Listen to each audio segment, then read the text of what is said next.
Friends welcome to Telugu health and wealth channel. అరే ఈ ఒక్కరోజే కదా ఈఎంఐ లేట్ అయింది ఏమవుతుంది అని మీరు ఎప్పుడైనా అనుకున్నారా? చాలామంది ఇలాగే అనుకుంటారు.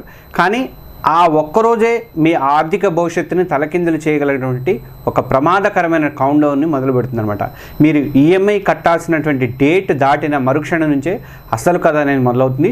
మీరు ఏమరపాటుగా ఉన్నటువంటి 30 రోజుల్లోనే మీ సివిల్ స్కోరు 50 నుంచి 70 లేదంటే ఒక్కోసారి 100 పాయింట్లు వరకు కూడా పడిపోయే ఛాన్స్ ఉందన్నమాట. అయితే ఈ ఆర్థిక నష్టాన్ని ఆపడానికి మీకు ఒక కీలకమైనటువంటి అవకాశం అయితే ఉంది. ఈ వీడియోలో మీ స్కోర్ని కాపాడటానికి మీరు బ్యాంకుతో ఏం మాట్లాడాలో వెంటనే ఏం చేయాలో నేను మీకు చెప్పబోతున్నాను ఈ వీడియో చివరి వరకు చూడండి. ఎందుకంటే ఇక్కడ మీరు నేర్చుకోబోయేటువంటి విషయాలు మిమ్మల్ని వేల రూపాయల నష్టం నుంచి అలాగే భవిష్యత్తులో లోన్ల తిరస్కరణ కాకుండా నుంచి కూడా మిమ్మల్ని కాపాడుతారనమాట. ఇంకా ఎవరైనా మన Telugu health and wealth channel subscribe చేసుకోకపోతే దయచేసి సబ్స్క్రైబ్ చేసుకోండి. ఇక ఈఎంఐ చెల్లింపులు మిస్ అయితే మీ జేబు మీద పడేటువంటి వెంటనే ప్రభావం ఏంటంటే, మీరు ఈఎంఐ గడువు తేదీని మిస్ చేశారు. వెంటనే ఏం జరుగుతుందంటే అందరూ ముందుగా ఏం ఆలోచిస్తారంటే సివిల్ స్కోర్ గురించి ఆలోచించుకుంటారు, దాని గురించి కంగారు పడుతుంటారు. కానీ అంతకంటే ముందే మీ జేబుకి చిల్లులు పట్టడం అనేది మొదలవుతుందన్నమాట. అంటే ఈఎంఐ డేట్ దాటిన వెంటనే బ్యాంకులు 2 రకాల జరిమానాలు అనేవి వేస్తాయన్నమాట. ఫస్ట్ ఏంటంటే ఆలస్య రుసుము, అంటే లేట్ పేమెంట్ ఫీజు వేస్తాయి.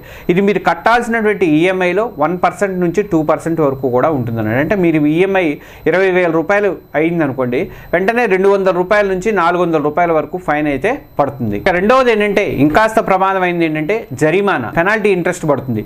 మీరు బకాయి పడినటువంటి మొత్తం మీద తిరిగి చెల్లించేంత వరకు కూడా ఈ వడ్డీ అనేది రోజు రోజుకి పెరుగుతూనే ఉంటుందన్నమాట. అంటే మీరు ఎంత ఆలస్యం చేస్తే ఎంత ఎక్కువ వడ్డీ అంత చక్రవడ్డీలాగా పెరిగిపోతూ ఉంటుంది. ఇది కేవలం 400 రూపాయల ఫైన్తో ఆగదు, మీ అప్పును పెంచుకుంటూ పోతుంది అనమాట. కానీ ఈ డబ్బు కంటే పెద్ద నష్టం అనేది మరొకటి జరగబోతుంది. అదే మీ ఆర్థిక గుర్తింపు కార్డు అయినటువంటి మీ సివిల్ రిపోర్ట్లో ఒక నెగిటివ్ మార్క్ అయితే పడబోతుంది అనమాట. అది ఎలాగో ఇప్పుడు చూద్దాం. చాలామంది అనుకునేటువంటి ఒక పెద్ద అపోహ ఏంటంటే ఈరోజు ఈఎంఐ మిస్ అయితే రేపే సివిల్ స్కోర్ పడిపోతుందని. కానీ అది నిజం కాదండి. ఇక్కడ మనకు ఒక కీలకమైనటువంటి అవకాశం ఉంది. ఒక క్రిటికల్ విండో అయితే మనకి దొరుకుతుంది అనమాట. అంటే బ్యాంకులు మీ లావాదేవీల్ని రోజు సివిల్కి పంపవు. సాధారణంగా ప్రతి నెల ముగిశాక ఆ నెల మొత్తం సమాచారాన్ని క్రోడీకరించి క్రెడిట్ బ్యూరోలకి, అంటే సిబిల్ కానీ ఎక్స్పీరియన్ వంటి ఉన్నాయి కదా, వాటికి పంపిస్తారు అనమాట. అంటే మీరు నెల మధ్యలో ఈఎంఐ మిస్ అయినా సరే ఆ సమాచారం సివిల్కి చేరడానికి కొంత టైం అయితే పడుతుంది అనమాట. ఇక్కడ మనం ఒక 30 రోజుల కీలక అవకాశం గురించి మనం మాట్లాడుకోవాలి. అది ఆర్బీఐ అధికారికంగా ఇచ్చినటువంటి గ్రేస్ పీరియడ్ కాదండి, కానీ మీ నష్టాన్ని తగ్గించుకోవడానికి దొరికేటువంటి ఒక ప్రాక్టికల్ విండో అనమాట. మీరు ఈఎంఐ మిస్ అయిన వెంటనే 30 రోజుల్లోపు చెల్లిస్తే మీ రిపోర్టులో 1 నుంచి 30 రోజులు ఆలస్యం డేస్ పాస్ట్ డ్యూ అని వస్తుంది. అంటే డిపిడి అని నమోదు చేస్తారన్నమాట, రికార్డ్ చేస్తారన్నమాట. ఇది ఖచ్చితంగా ఒక నెగిటివ్ మార్కే, కానీ ఇది ఒక చిన్న పొరపాటుగా మాత్రమే లెక్కిస్తారన్నమాట. కానీ మీరు 30 రోజులు దాటారనుకోండి ఆ పేమెంట్ చేయడానికి, అప్పుడు 31 నుంచి 60 రోజులు ఆలస్యంగా మారుతుందన్నమాట. ఇది మరింత తీవ్రమైనటువంటి సమస్యగా అయితే మారుతుంది. 30 రోజుల్లోపు ఉన్నది ఒక చిన్న మచ్చ అయితే ఆ 30 రోజులు దాటితే మాత్రం అది చెరగని మరకగా మారిపోతుంది అనమాట. మీ లక్ష్యం మరక పెద్దది కాకముందే మేల్కోవడం అనమాట. ఇక సివిల్ స్కోర్లో 100 పాయింట్ల పతనం అది ఎలా ఎప్పుడు జరుగుతుంది అనేది నేను చెప్తాను చూడండి. సరే, మీరు 30 రోజుల్లోపు చెల్లించినా చెల్లించకపోయినా బ్యాంకు నెల చివరిలో మీ ఆలస్యాన్ని సిబిల్కి అయితే రిపోర్ట్ అయితే చేస్తుంది కదా. ఆ రిపోర్ట్ అందిన వెంటనే సిబిల్ ఆల్గారిథము మీ స్కోర్ని తిరిగి క్యాల్కులేట్ చేస్తుంది అనమాట. ఇక్కడే మీకు అసలైనటువంటి దెబ్బ అయితే పడుతుంది. ఒకే ఒక్క ఈఎంఐ కేవలం 30 డేస్ ఆలస్యం వల్ల అయినందుకు మీ సిబిల్ స్కోరు 50 నుంచి 100 పాయింట్ల వరకు పడిపోయే ఛాన్స్ ఉందన్నమాట. మీ క్రెడిట్ హిస్టరీ ఎంత బాగుంటే ఈ ఒక్క పొరపాటు వల్ల కలిగేటువంటి నష్టం అంత ఎక్కువగా ఉంటుందన్నమాట. ఇక ఇప్పటికే 780 స్కోర్ ఉన్న వాళ్ళు ఎవరైనా ఉన్నారనుకోండి, వాళ్ళ దెబ్బకి 700కి కిందకి పడిపోయే ఛాన్స్ అయితే ఉంటుందన్నమాట. దీని పర్యవసానాలు చాలా తీవ్రంగా ఉంటాయి. మీ స్కోర్ పడిపోగానే మీరు ఆర్థికంగా రిస్క్లో ఉన్నారని చెప్పేసి అలాంటి కస్టమర్కి అయితే మారిపోతారు.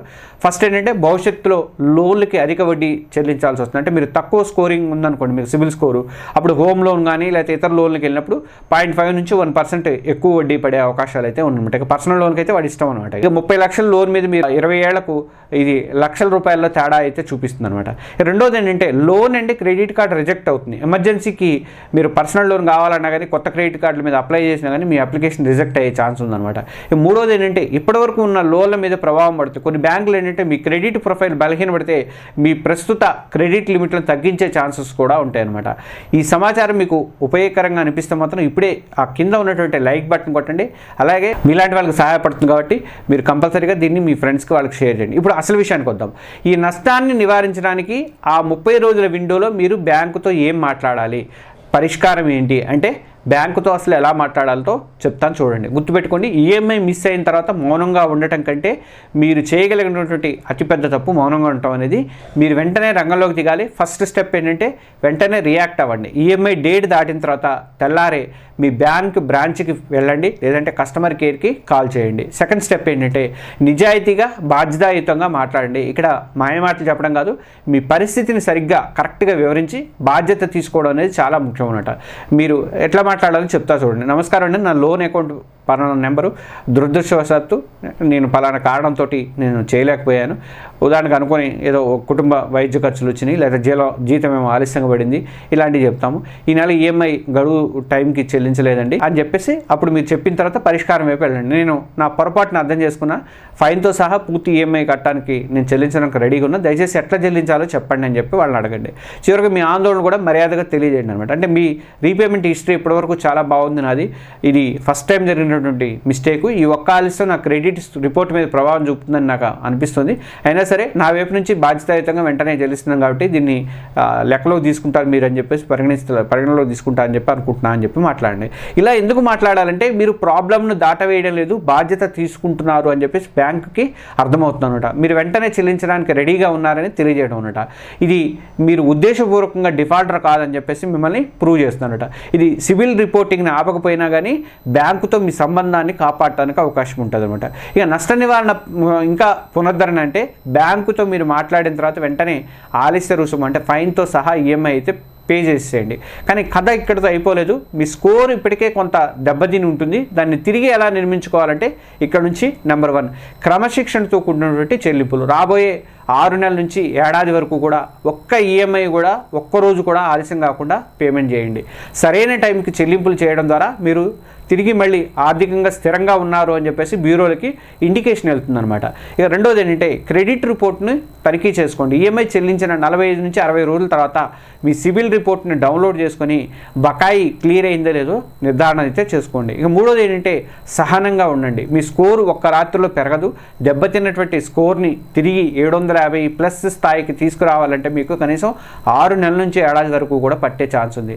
ఆ నెగిటివ్ మార్క్ అనేది మీ రిపోర్ట్లో చాలా కాలంగా కనిపించిన దాని ప్రభావం అనేది కాలక్రమేణా తగ్గుతూ ఉంటుందన్నమాట. సరే, జరిగిన నష్టాన్ని ఎలాగో పూడ్చుకోవాలో చూసాం కదా, కానీ అసలు ఈ పరిస్థితి మళ్ళీ రాకుండా ఎలా చూసుకోవాలన్నది నేను చెప్తాను. ఇప్పుడు మీ సమస్య మళ్ళీ రాకుండా ఉండాలంటే ఏం చేయాలి అంటే సమస్యని పరిష్కరించడం తెలివైతే అసలు సమస్య రాకుండా చూసుకోవడం అనేది మేధస్సు కిందకు వస్తున్నట్టు. మీరు మేధావిగా ఉండటానికి ఒక 4 సూత్రాలు చెప్తాను చూడండి. ప్రిన్సిపల్ నెంబర్ 1, ఆటో డెబిట్ని ఫ్రెండ్గా చేసుకోండి. అంటే ప్రతి లోన్కి కూడా వీలుంటే ఆటో డెబిట్ ఆప్షన్ అయితే ఎంచుకోండి. మీ జీతం 1వ తారీఖు నుంచి 5వ తారీఖు లోపు మధ్య వస్తే మాత్రం మీరు ఈఎంఐ డేట్ని 8th లేదా 10th వరకు ఉండేలాగా సెట్ చేసుకోండి. దీనివల్ల ఏంటంటే జీతం 1-2 రోజులు లేట్ అయినా కానీ సెలవులు వచ్చో లేదా ఏదైనా ప్రాబ్లం వచ్చి లేట్ అయినా కానీ మీ ఈఎంఐ అయితే బౌన్స్ అయితే కాదనమాట. మీరు బ్యాంకుతో మాట్లాడి మీ ఈఎంఐ డేట్ని మార్చుకోవడానికి ఛాన్సెస్ అయితే ఉంటాయన్నమాట. ఇక principal number 2, 3 EMI emergency fund ఉండాలండి. ఇది అత్యంత ముఖ్యమైనటువంటి నియమం అన్నమాట, రూల్ అనమాట. మీ నెలవారీ ఈఎంఐలన్నింటినీ కలిపి దాన్ని 3తో గుణించండి. ఆ మొత్తాన్ని ఒక ప్రత్యేక సేవింగ్స్ అకౌంట్ లేదా లిక్విడిటీ ఫండ్లో ఎమర్జెన్సీ ఫండ్గా అయితే ఉంచండి. అంటే ఉద్యోగం పోయినా లేదంటే అనుకోని ఖర్చులు వచ్చినా కానీ ఈ ఫండ్ అనేది మిమ్మల్ని 3 నెలల పాటు కాపాడుతుంది అనమాట. ఇక ప్రిన్సిపల్ నెంబర్ 3, ఇది 40% నియమం. ఆర్థిక నిపుణులు, ఎకనామిక్ ఎక్స్పర్ట్స్ చెప్పేది ఏంటంటే మీ నెలవారీ చేతికి వచ్చేటువంటి జీతంలో అంటే టేక్ హోమ్ శాలరీలో అన్ని ఈఎంఐలు కలిపి 40% మించకూడదటండి. మీ జీతం ₹1,00,000 అయిందనుకోండి, మీ ఈఎంఐలు 40,000కు మించకుండా చూసుకోవాలన్నమాట. అంతకంటే ఎక్కువ ఉంటే మాత్రం మీరు డేంజర్ జోన్లో ఉన్నట్టే లెక్క అనమాట.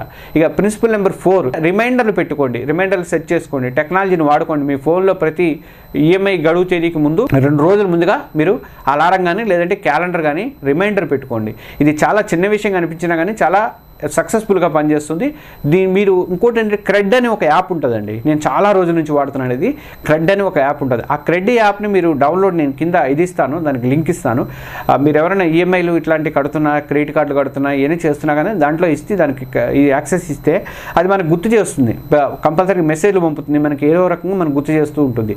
మనం దాంట్లోనే పేమెంట్ చేసేయచ్చు అనమాట. దానివల్ల ఏమవుతుందంటే మీకు ఈఎంఐలు అసలు ఎప్పుడు కట్టాలి, ఎప్పుడు కట్టకూడదు, ఇవన్నీ బాధ లేకుండా, క్రెడిట్ కార్డులు ఎప్పుడు కట్టాలి అనే బాధ కూడా మనకి ఏమి ఉండదు అనమాట. అది వాళ్ళు ఐడిఎఫ్సి వాళ్ళతో ఇది కూడా అయ్యి అప్పుడప్పుడు లోన్లు కూడా ఇస్తుంటారు, దాంట్లో కూడా ఉంటుంది అనమాట. అందుకని నేను క్రెడిట్ లింక్ నేను కింద పెడతా, చూసుకోండి. ఈ రోజు మనం చాలా ముఖ్యమైనటువంటి విషయాలు అయితే నేర్చుకున్నాము. ఒక ఈఎంఐ మిస్ అవ్వడం అంటే కేవలం ఫైన్తో ఆగిపోదు, అది మీ సిబిల్ స్కోర్ని 100 పాయింట్స్ వరకు కూడా పడగొట్టి మీ భవిష్యత్ ఆర్థిక అవకాశాలని దెబ్బతీస్తుంది. వెంటనే మీరు బ్యాంకును సంప్రదించి బాధ్యతాయుతంగా ఉండడం ద్వారా ఏంటంటే నష్టాన్ని కొంతవరకు తగ్గించుకోవడానికి ఛాన్స్ ఉంది. అన్నిటికంటే ముఖ్యంగా ఏంటంటే ఆటో డెబిట్ కానీ, ఎమర్జెన్సీ ఫండ్, ఇంకా 40% రూల్ అనేది పాటించడం ద్వారా ఇలాంటి పరిస్థితి మళ్ళీ తలెత్తకుండా చూసుకోవచ్చు.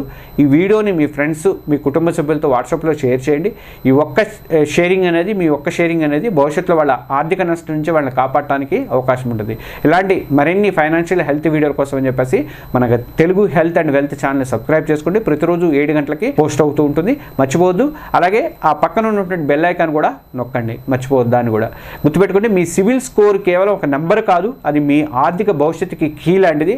ఆ తాళాన్ని మీరు భద్రంగా ఉంచుకోవాల్సిన బాధ్యత మీదే అనమాట. ఇక ఈ వీడియోలో ఉన్నటువంటి సమాచారం కేవలం ఎడ్యుకేట్ చేయడానికి మాత్రమే ఉద్దేశించింది, కానీ ఏదైనా ఆర్థిక నిర్ణయం మీరు ఏదైనా తీసుకోవాలనుకుంటే మాత్రం దయచేసి మీ ఫైనాన్షియల్ అడ్వైజర్ని సంప్రదించి నిర్ణయం అయితే తీసుకోండి. Okay, thank you.